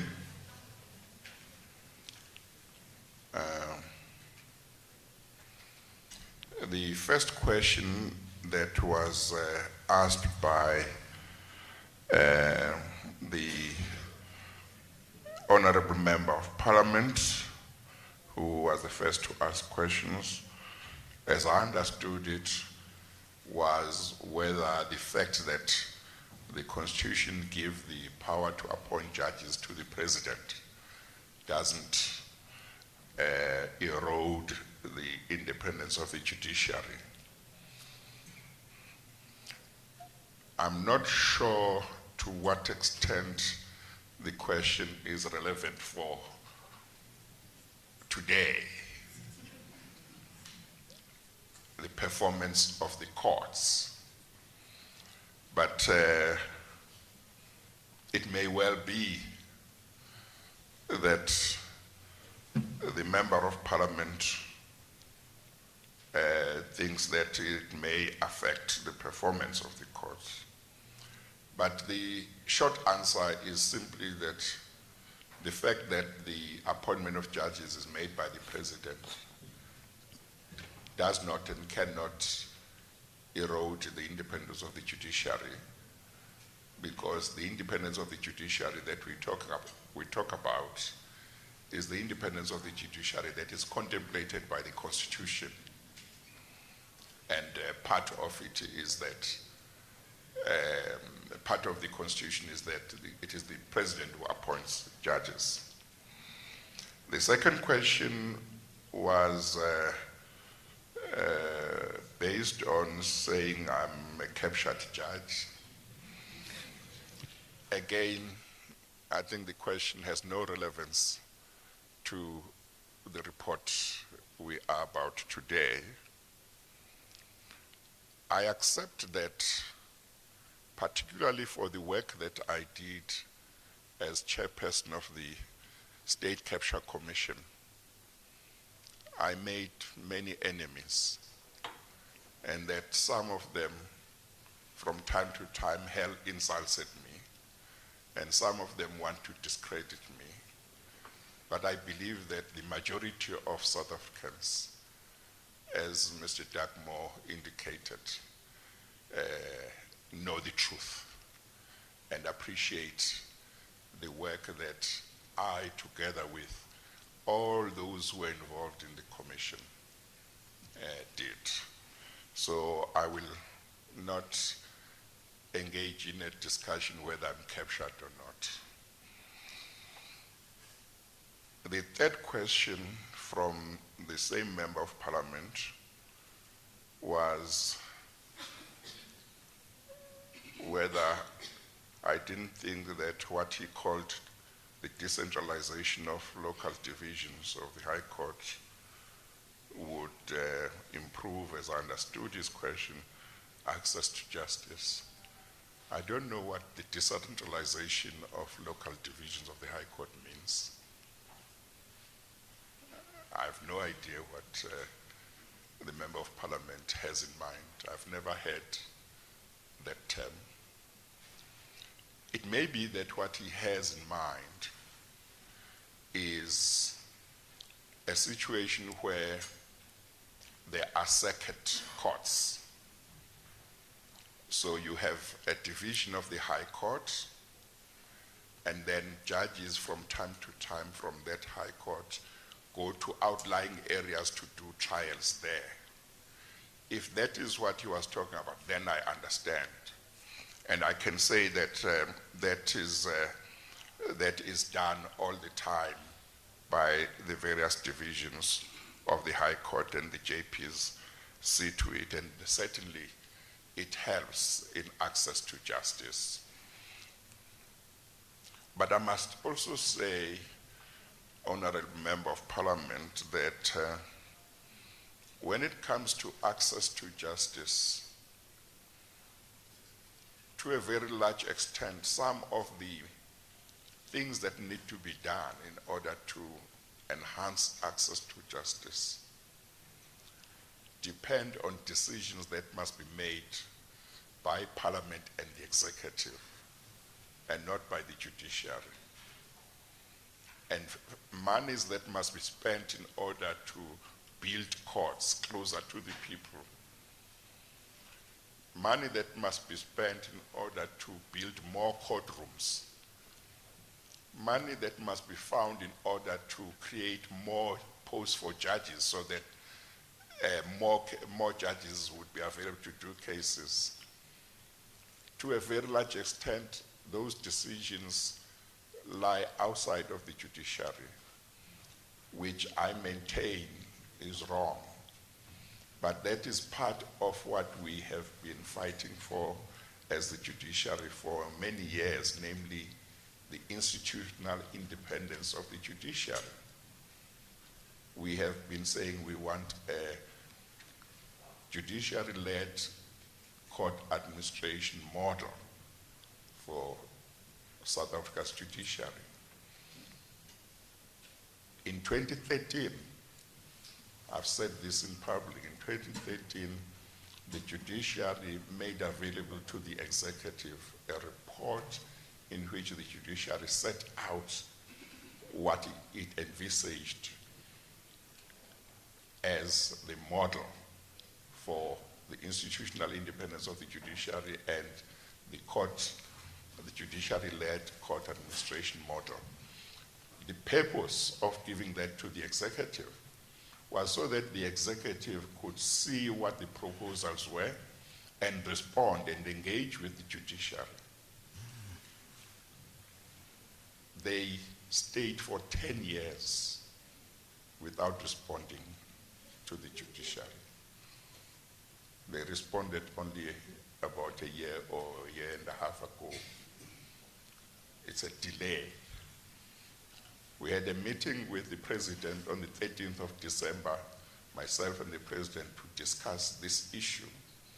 And that meeting went quite well. But we had agreed that there should be another meeting within a few months to take that further. And that meeting hasn't happened despite my reminding the president that we need to meet. Recently, I've written to the president and said, President, please, we need to finalize the issue of the institutional independence of the judiciary. At least we need to get to a point where there is a memorandum of understanding between the judiciary and the executive as to what needs to be done in order to reach that level of institutional independence that is acceptable. And I've said to the president, before I leave, please choose any 3 days that suit you, and I will make myself available, because I would like to make sure that before I leave, made progress. But also I said so because at the judges' conference in December, it became very clear when this issue was discussed that the judiciary's patience is running out, and that the judiciary is beginning to say the executive is not serious about this issue, and negotiations between the judiciary and the executive don't seem to be going anywhere. And the judiciary is aware that in other countries on the continent, other judiciaries have gone to court in order to force the executive to grant the judiciary institutional independence, and they've been successful. Uganda is one of them. Zambia is another one. We would like this matter to be resolved through discussion. And we would like the executive to make it a priority. And one of the things that I hope we will not be arguing about with the executive, and I say it because in the response that came from the executive last year, the executive opposed our idea that the court administration model must be a judiciary-led model. But that is what the executive approved in the National Development Plan. It's already there, it's been approved. So I'm hoping that when we get to discuss this, the executive will not take us back 10 years back and say, let's talk about whether the model should be a judiciary-led one or not, because they have approved that it should be a judiciary-led. I'm just mentioning this because the honorable member touched on the issue of access to justice, and to say, to a very large extent, as the judiciary, we depend on the executive in order to enhance access to justice. Mr. Dagmore, thank you very much for your remarks. They are much appreciated. As far as the information about the lower court is concerned, we are hoping that next year we will have full information that the Department of Justice will be able to play its role. As far as translation is concerned, I think there are challenges with regard to translation services in the courts, but on the whole, the courts are able to proceed. But there is a need to professionalize those services. So that's what I can say, but any one of the colleagues must feel free if they want to add to those. Maybe before I stop, let me mention something that I had planned to mention earlier on, that we have a very interesting feature with the recent appointments and announcements, because I see that from 1 September, the Chief Justice will be female, the Minister of Justice will be female.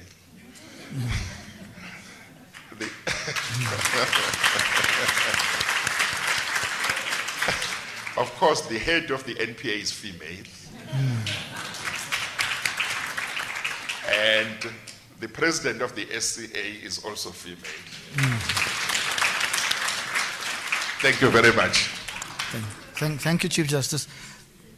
Any of the colleagues that want to comment on what the Chief Justice said, on the answer of the Chief Justice?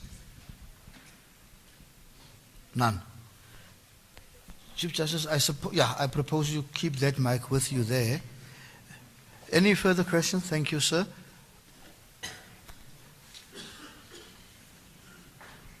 Where is the other hand? That side.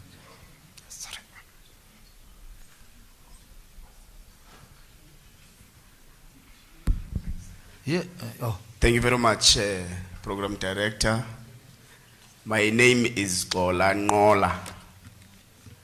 I am the chairperson of the Portfolio Committee on the Constitutional, on Justice and Constitutional Development.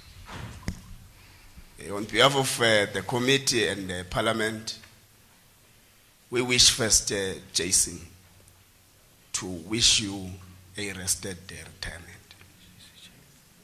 You have worked very much and very hard to serve the people of South Africa. In different positions on the bench, we know that your experience and your dedication has contributed very much in ensuring the transformation of the justice system. We wish you very well, and we thank you and your family for having given the country your expertise and experience to ensure that you contribute positively to the transformation of the justice system. Also on behalf of the committee that I'm leading and Parliament, we wish as well to congratulate Justice Maya for her new appointment as the Chief Justice effective from the 1st of September. But it is our belief that you are not appointed on the basis of being a female judge. Because we'll be degenerating the transformation agenda if we think that people must be appointed on the basis of the agenda, which is unnecessarily, unfortunately, not their choice. It comes it's a natural package that we don't bring in life. But it is our conviction as the committee that you have been appointed on the basis of your requisite skills, your experience, and your capabilities. That you have been on the bench for quite some time. You have played in different roles. Now, time has come for us to have a new Chief Justice. Now, fortunately, to the basket of our transformation agenda, it's a female. So it's an additional kind of a package. It's not the basis on which you were appointed. We wish you well. We commit as the Justice Committee that we are going to create solid relations with the judiciary to ensure that we dispense justice to our own people. We have previously been working close with the Chief Justice Mogoeng. We have had annual meetings on matters of mutual interest between the judiciary and the legislature. We have done that with Justice Zondo, and we commit to you as well that as Parliament we are going to ensure that we create that solid working relationship so as to ensure that we are able to dispense justice to our own people in the country. Of course, the matter that relates to building of many courts with facilities that are actually accessible to even people with disabilities and other relative categories has been discussed between ourselves as Parliament and the Executive. They have already came to the Portfolio Committee to present their annual performance plan. So we, as was seated here, know that there are a number of courts the Executive already has committed to build in the financial year 2024-2025. So we're going to make sure that we tighten our oversight role given by the Constitution to ensure that that work is actually done so that we're able to give the judiciary the support it deserves so that it is able to perform better in the performance targets that it did not meet as outlined by the Chief Justice. I wish on behalf of the Portfolio Committee on Justice and Constitutional Development to say thank you very much. We have taken the Judicial Annual Report, which is going to be a working document as the committee that is going to determine the focal areas that we're going to use in oversighting the Executive There is the minister and the deputy minister. Thank you very much, Program Director. Thank you, Mr. Ngola.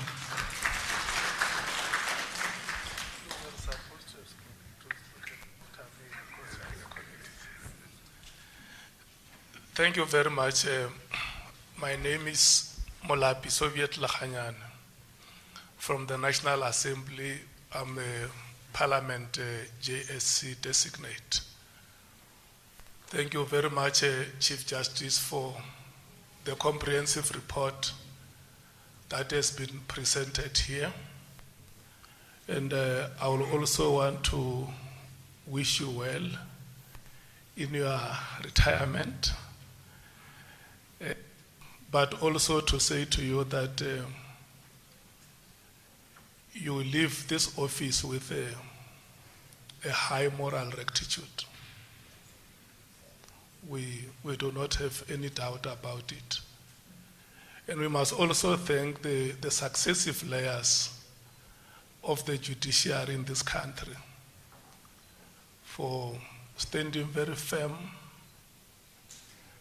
and executing your responsibilities with unimpeachable integrity, especially in the recent years when the country was at the brink of collapse.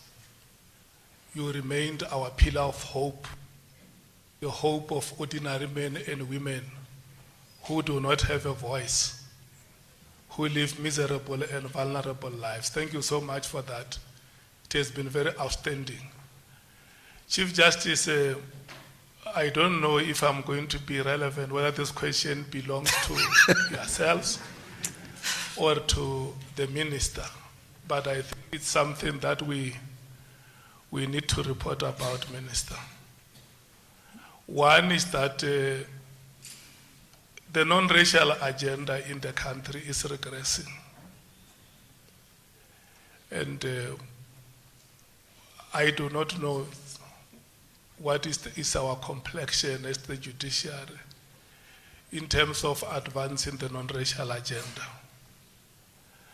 Number two is with regard to the inclusion of the segments of our population that are historically excluded. And I don't know where we report about it. I listened to the report.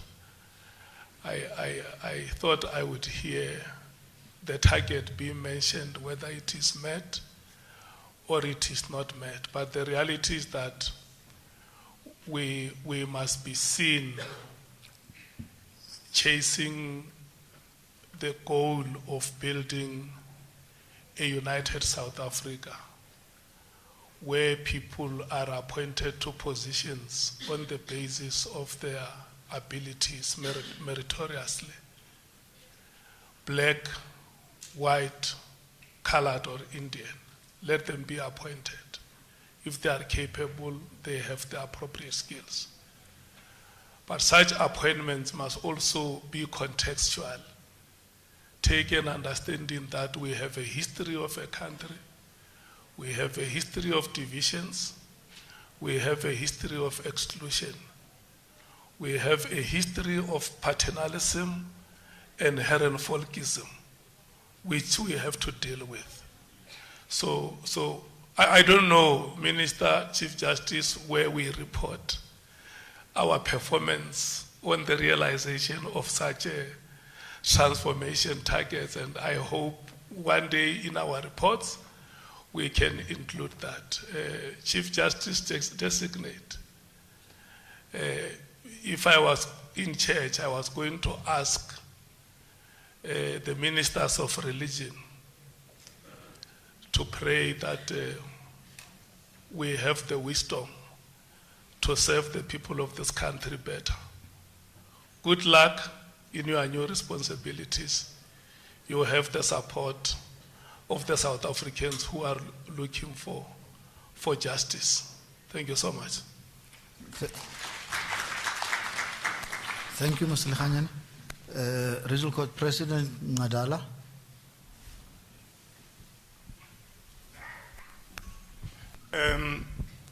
CJ and all protocol observed, I hope that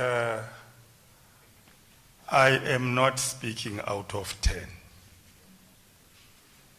But maybe let me start by saying we wish you a very good and comfortable rest, whilst at the same time also welcoming our coming new from the box,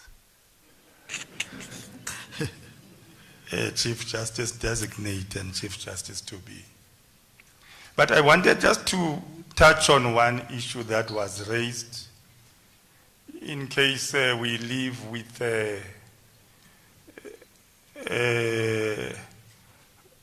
wrong perception. There is no management, even in the judiciary, that can properly perform its function, Honorable MP, if there is no statistical tool, no kind of measurement in terms of how you know what you are doing. As the regional court, we have had a stats tool for more than a decade. Not only is it a stats tool, but it also has got the accompanying roll collapse reports, which clearly direct and show in terms of the challenges that we have in our courts as the regional court, where the actual problems lie.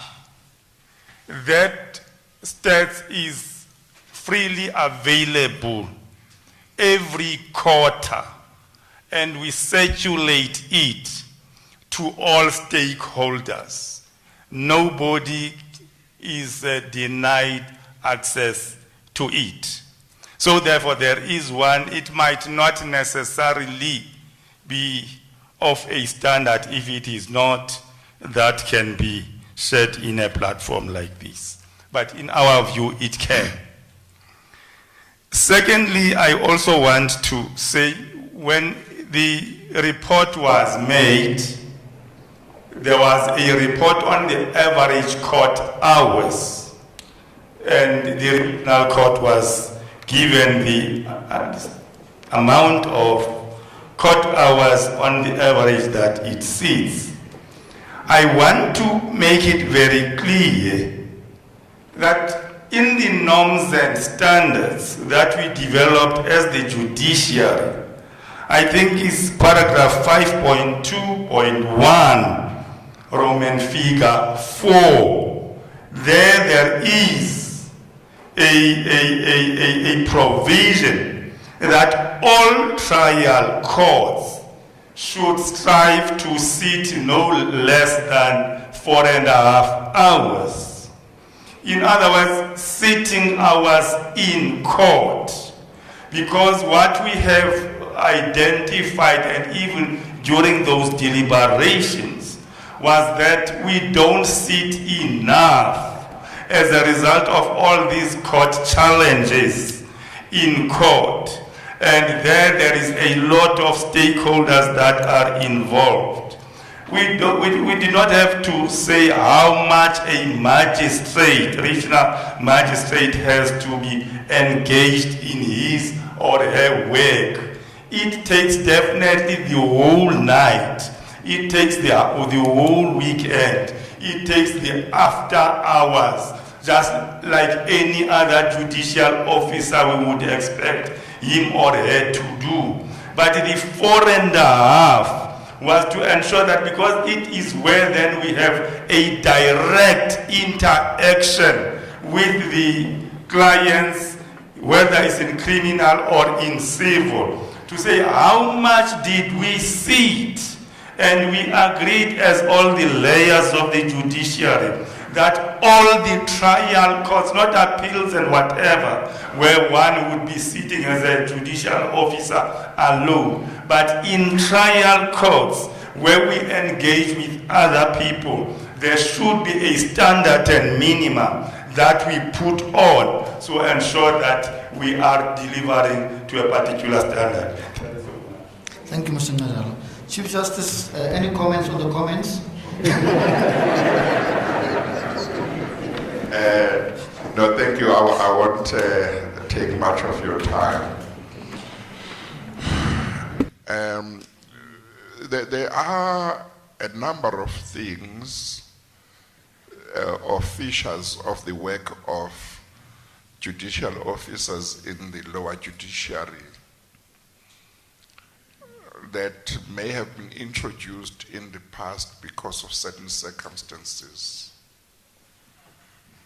And we may have to look again whether we must keep those.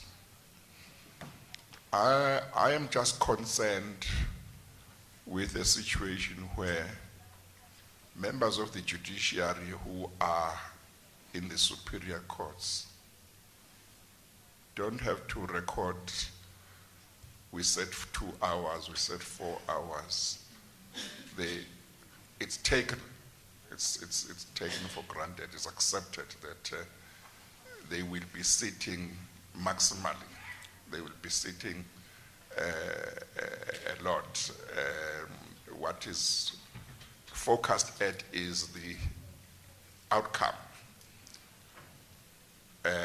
How much difference are you making on the outcome of the backlog, on the backlog? How much are you reducing it?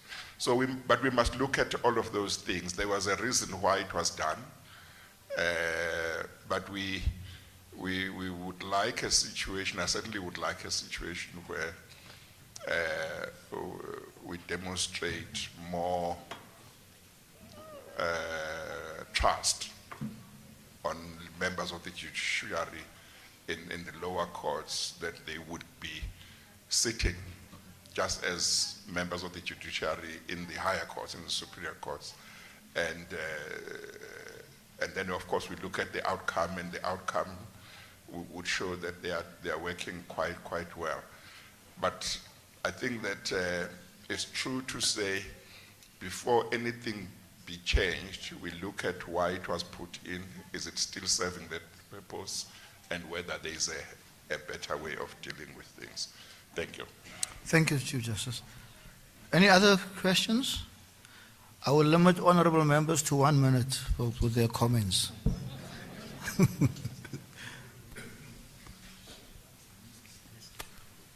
Well, the Minister. Oh, thank you, Honorable Minister. Well, you're not an honorable member for these purposes. Of course. More than 1 minute. Of course. And honestly, a minute is just too long. But I just felt that is the executive. Now that members started deliberating, it shouldn't come across as if we do not want to wish the designate well, commit ourselves as well as the executive to ensure that the report and issues that have been raised beyond, we commit ourselves to working with them. But to Chief Justice to also say, Siyabonga, Baba Mnyamezi, I think in your name, the forebears saw quite a lot. But I was told judges don't retire. So maybe I should say, that's all what we wanted to say. Thank you very much. Good morning to everybody. Wasn't that a minute? Yeah, no, it's under a minute. Thank you. Thank you, Minister. Any further questions or comments? I suppose there are none. Thank you very much. As I said, the Chief Justice anticipated most of the questions in his presentation. I understand why there aren't any questions. Thank you very much. Over to you, J.P. Mlambo. Thank you very much, J.P. Musi, and to the questions and comments that were made to our report. We thank you. It is now the stage where I would invite the President of the Supreme Court of Appeal, Justice Molemela, to come and deliver the vote of thanks. Minna Tsipi.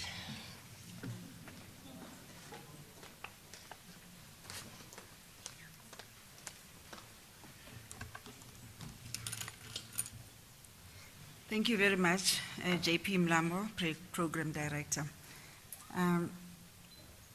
Allow me, ladies and gentlemen, to stand on the protocol that has already been established in the interests of time.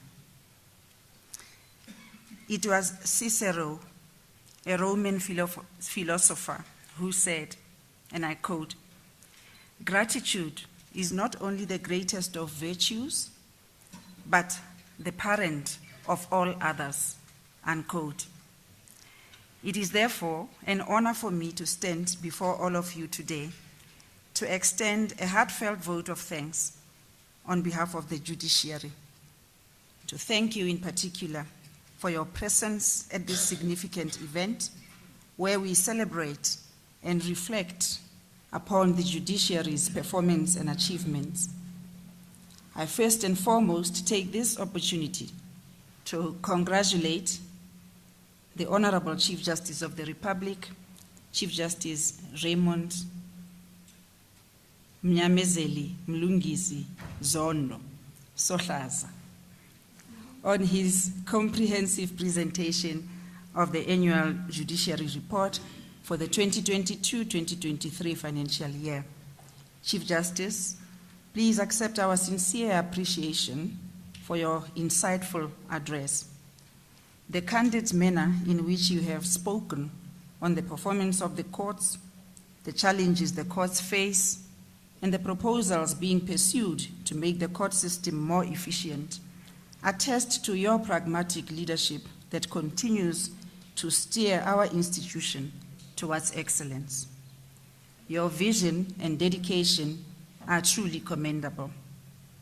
I, on behalf of the judiciary, thank you for your courageous leadership during your term of office as Chief Justice of the Republic of South Africa. Your contribution as the head of the judiciary in the preservation of an efficient court system has been enormous and will stand the judiciary in good stead in the year ahead. We wish you the very best in your remaining term and beyond. A big thank you to all the judicial officers for their hard work in executing the core function of the judiciary, which is adjudicating cases and delivering judgments. You are truly the heartbeat of the production team. Your hard work, dedication, and perseverance in the face of challenges are self-evident from the outstanding performance and achievements we celebrate today. In this regard, it is also appropriate to acknowledge the important role that has been played by the SAGE team in facilitating the training of judges in pursuit of excellence. I also thank all the heads of courts for their direction and support to all members of their respective courts in all processes leading up to this event and generally for their stewardship. We highly appreciate the role played by all the members of the Accountability Committee and all those who worked tirelessly behind the scenes to compile the judiciary report that was presented today. I also wish to extend a special message of appreciation to the Chief Justice Designate, Justice Mandisa Maya, not only for the role she has played in leading the Judicial Accountability Committee, but also for holding the fort as acting Chief Justice and making sure that we continue to put our shoulders to the wheel whenever the exigencies of the office required the Chief Justice to be in other jurisdictions during the period under review. Of course, Chief Justice Designate, the announcement of your appointment as a Chief Justice on the eve of this august occasion is a cherry on top. Congratulations are in order, CJ Designate. On behalf of everyone gathered here, I would also like to express a special word of thanks to the justices of the Constitutional Court for welcoming us into their house and for their generous hospitality. I also thank the members of the executive and parliamentary arms of state for their efforts in striving to support the judiciary in compliance with the constitutional injunction set out in Section 165, subsection 4 of the Constitution. Your presence here today bodes well for the future. It attests to the interconnectedness of the three co-equal arms of state, and in my respectful view, constitutes a public show of committee that remains necessary, notwithstanding the need for a clear observance of the doctrine of separation of powers. Your presence here today in support of the judiciary as the third arm of the state is therefore highly appreciated, Minister. I further extend a word of gratitude to our internal and external stakeholders in the justice system with whom we constantly interact to ensure that justice is served. In particular, the collaboration with our stakeholders in the Provincial Efficiency Enhancement Committee, as well as the National Efficiency Enhancement Committee, has improved the efficiency of the courts and enhanced access to justice for all, thus affirming the dignity of all users of the court system.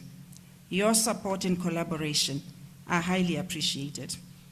A word of thanks is also extended to the administrative arm of the judiciary, the Office of the Chief Justice, led by the Secretary General, Ms. Mem Messi-Josingwe, and members of her team. Your meticulous planning and execution have made this day a memorable one. We appreciate this. A word of gratitude also to all those who participated in the program, members of the JAC, my colleagues, JP Mlambo, JP Musi, and Deputy President Zondi, for the work well done. Last but not least, I also extend a word of gratitude to everyone present here today for honoring the invitation to be part of this occasion, taking the time off your busy schedules to be here with us for the presentation of our annual judiciary report serves as affirmation of your support for the vision of an accountable judicial system. The virtual attendance of those following these proceedings online is similarly appreciated. As we conclude today's program, let us go on and treasure the reigning spirit of excellence, collaboration, and continuous improvement that defines our judiciary. Thank you once again and have a wonderful day.